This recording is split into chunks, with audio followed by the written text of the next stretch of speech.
احبه بيناتهم. اكو كتله سياسيه قالت تعالوا وقفوا اخوان تراني وزير فاسد اذا قدم للقضاء. شفتها يوم؟ فالظاهره موجوده بالعراق؟ ما عندنا. ماكو كتله سياسيه قالت انا هذا وزير فاسد اريد انا اجري عليه الحد، او هذا الوزير فاسد اريد احاسبه وهذا غير ما عندنا احنا وزير فاسد كلهم جيدين، كلهم جيدين الفاسد. ما عندنا حكومه اجت وقالت الحكومه السابقه وجدت عليها كذا فساد.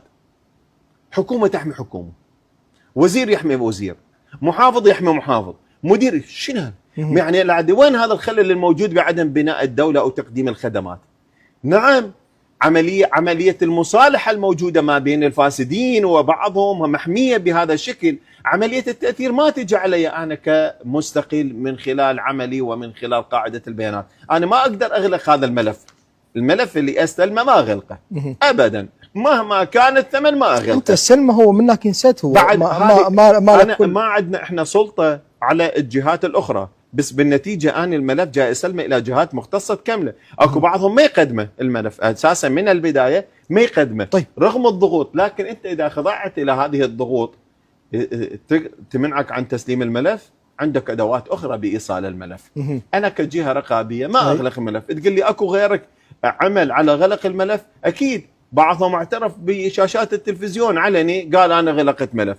فلوس عليك اللي غلق ملفات. شوف بالبدايه اللي ما فاهمني ممكن يجينا بهذه اللغه يعرض كذا، لكن الان بعد 3 سنوات من العمل انت رجال متصدي، اصبح صورتي واضحه نعم. ان احنا هذا المبلغ صدق بالله حتى ما حد يعرض علي بعد ولا حد يقول لي بالبدايه كان ممكن كان مسجات او بعض اللي يوصلوها من خلال بعض السياسيين.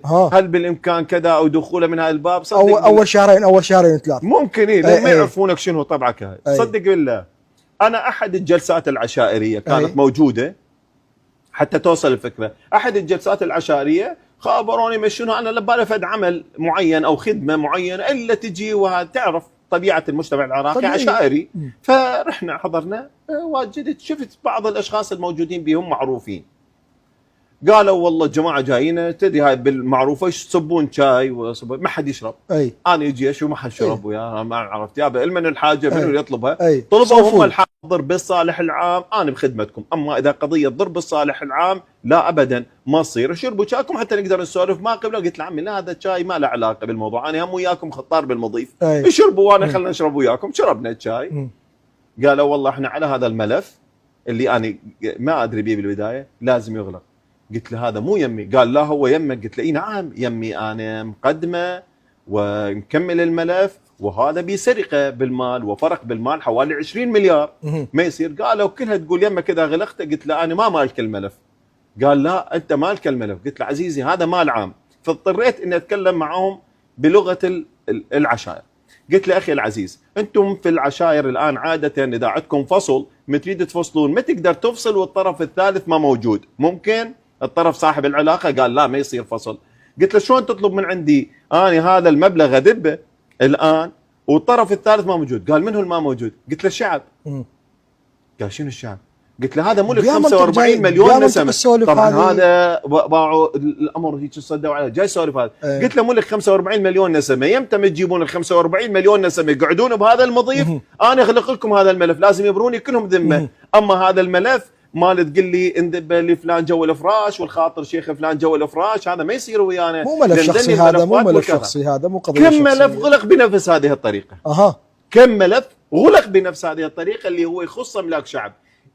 كثير من الملفات اللي تخص الشعب تغلق بهذه الطريقه. صدق بالله اللي يعرف الدور الرقابي ومسؤوليه النائب شنو هو والله ما يتمنى يكون نائب قسما بالله. لن مسائل من 45 مليون نسمه حالف يمين ويميني ينتهي يوم 9/1/2026.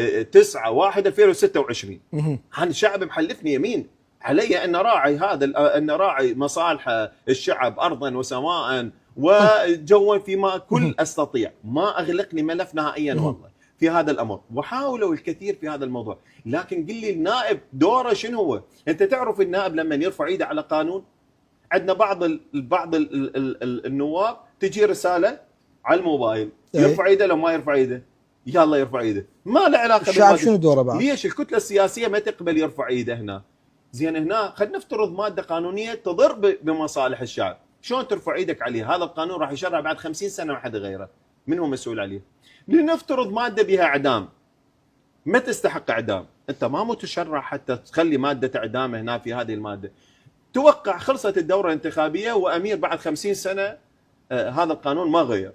الله ياخذ الامانه، توفيت بعد سنه بعد سنتين، هذا اللي يموت وينعدم بهذه الماده ما يسالون عليه حتى لو وين انتهت دورته الانتخابيه؟